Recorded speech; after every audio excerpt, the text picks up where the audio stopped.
Hello there, YouTube. It's your boy 3 back with another kicking action figure review. Today we are looking at the McFarlane Spawn King Spider.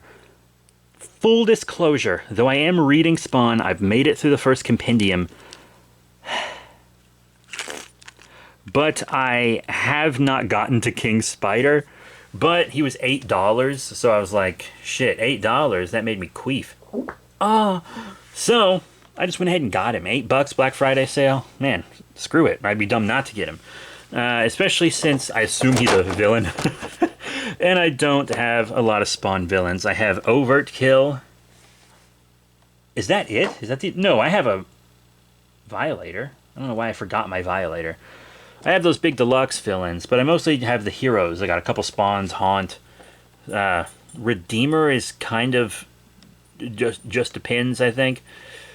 He's the anti-Spawn, but that one more depends. But he's pretty cool. You got the big comic art on the back. Look at that. He's a pretty freaky guy, huh? Awesome. So yeah, let's bust him out of package. And here he is out of package, the McFarlane Spawn King Spider. Yeah, pretty neat looking figure, you know.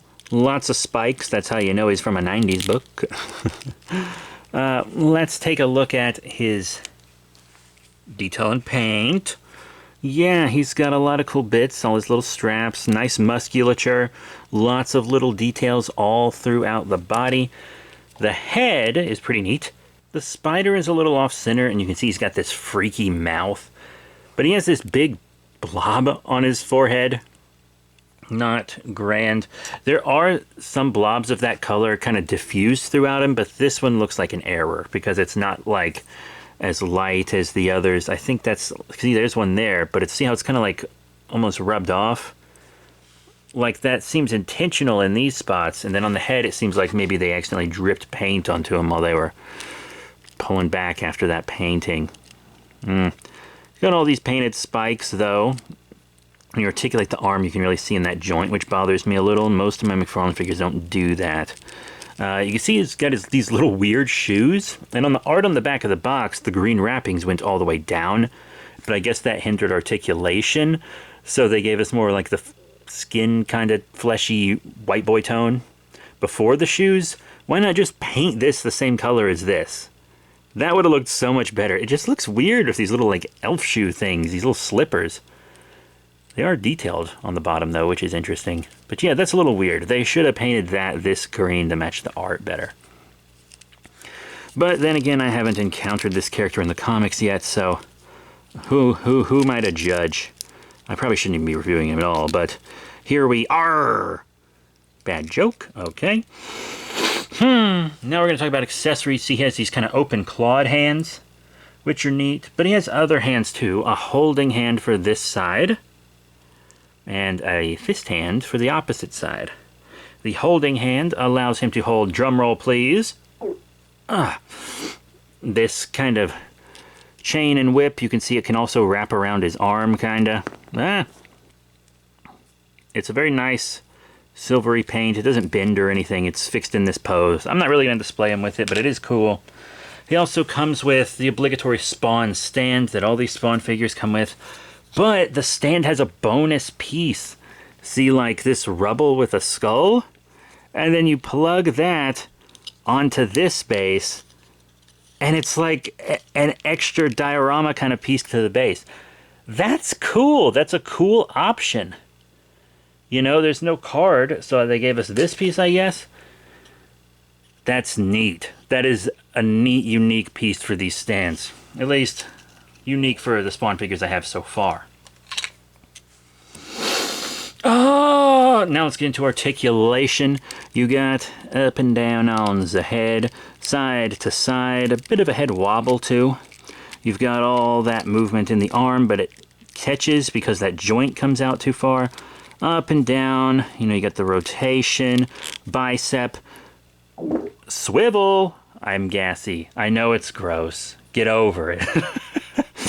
You have a double elbow bend there, rotation on the wrist, and also forward and back on said wrist. The torso joint is kind of tight. It goes forward and back well, but the side to side's not the best. Luckily, the waist joint makes up for that. Forward on the legs, back on the leg, not as far as usual, but it does go back because he has a rubber bussy instead of a hard plastic bussy, which, you know, you get the in and out and stuff. Slight kind of turn there. Double knee bend, nothing on the boot. Up and down. Oh, on them feeties. Ankle pivot. Come on. Get back in there. There we go. And toe beans, plus the peg holes. So now let's get into size comparisons. Here's King Spider with a couple different spawns from McFarlane Toys. Here on the left we have the deluxe Al Simmons spawn that came with the throne. And on the right we have the high school concept art variant platinum edition spawn. This was my review right before this one. This guy I reviewed a little while back. But I will have reviewed every character that I show in size comparisons, if that helps. They're pretty cool. Really like them. He scales well with his own line, which is really all that matters at the end of the day, you know? But, how about a character that's not Spawn? Here's another more heroic character. Haunt. Pretty neat. And something demonic, but not Spawn. Here is the Doom Marauder. I always thought a Spawn Doom crossover would be really, really cool. This Marauder is also from McFarlane Toys. It looks good with the Marauder, too, you know, and of course he looks good with the Haunt. That's good. Now, how about some superheroes that aren't Spawn, huh? How about one he's teamed up with in crossovers? Ba-da-da-da-da! That's right, it is Batman. This is specifically the multiverse Michael Keaton Batman from the Flash movie, but it's also from McFarlane's DC Multiverse toy line. And then another figure in the same scale, but from NECA. It is the NECA Original Superheroes, the Phantom. One of my favorite pulp heroes. One of everyone's favorite pulp heroes, really. Yeah, he looks good with these. So in general, he's gonna scale well with these 7-inch superheroes. And that's great. So what are my final thoughts on the McFarlane Toys Spawn King Spider figure? He's pretty cool. I quite like him. Hopefully I like the character. I feel like he's maybe not super popular since he was, once again, $8 on clearance.